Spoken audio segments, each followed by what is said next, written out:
My name is Alban Igwe, an idea capitalist, a Nigerian of Igbo extraction. I am the coordinator of African Sustainable Development Initiative, SDI. Our idea about the future of Africa lies on what we call the Idea Laboratory. We see the idea capital as the capital needed for Africa to actually evolve a game change. The future of Africa has been predicted as great. We will have to move from that speculation to reality. So we want to set up an idea laboratory whereby those with genuine ideas, bankable ideas, entrepreneurial ideas, game-changing ideas come together from the nooks and crannies of Nigeria, north, south, east, west. Then we can process these ideas, make them bankable, avail ourselves of the funds and investments, and snowball quite a number of small and medium-sized enterprises. This is what we need at this point in time. Ask me where I derive my inspiration. It comes from a football team. I see football teams making waves, just 11 players. Go out, practice, and a coach.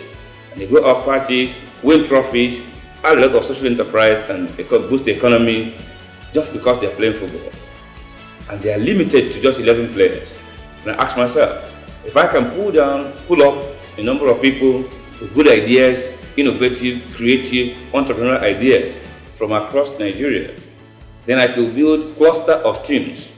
And these people, if their ideas are harnessed, it will give rise to small scale and medium enterprises that will change the face of employment in Nigeria, bring about a lot of creativity and innovation, make us much more self-dependent. Now, we identified key drivers in our laboratory. One of the major drivers of development is education. Unfortunately, Nigerian system has branded its own products, those that graduated from Nigerian universities, as unemployable. This is a very sad trend. We think that we should better rise up and arrest this trend. And how do we do that? If you look at the population of Nigeria, 160 million plus, if one person can give us 1,000 naira only within a year, which is pretty cheap to do, I think we can raise 1.6 billion from 160 million people. If we get it and allocate 4 million per person, we will have created access to quality education for 40,000 persons. And that is a game-changing phenomenon. So we think it's something that we must embark on.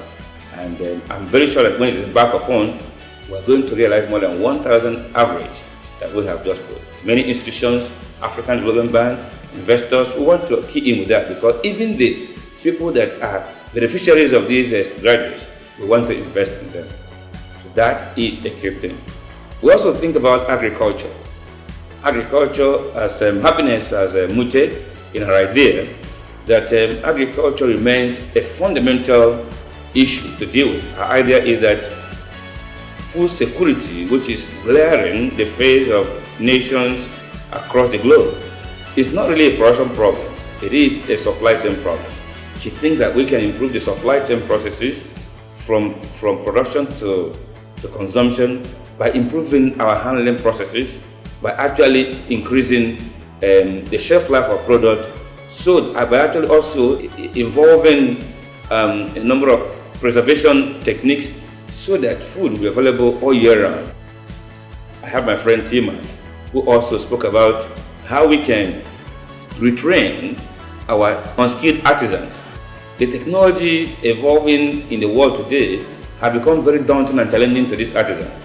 Now, this new technology has rendered these artisans almost jobless, rendered them irrelevant. And the more they try to fiddle with this new technology, the more they destroy, waste people's time, destroy their own confidence, waste resources, damage the product. So we think it's high time we harness this aspect of critical aspect of the economy by offering them retraining opportunities. We also look at research and development. No nation will move forward without research and development. We need to bring these qualified manpower and those that we have and those who are going to train together to begin to research the development gaps in our country, and also begin to look at the investment opportunity, unveil them, communicate them, so that potential investors can begin to key in so that we can cover the gap. I think when we do this, we're going to create multiple SMEs, small and medium-sized enterprises. We're going to build up more entrepreneurs. We're going to move the country forward, and this can be replicated across Africa. So when we do that, Africa will actually experience the great potential that has been predicted. And I think this is the right time to do it. Thank you.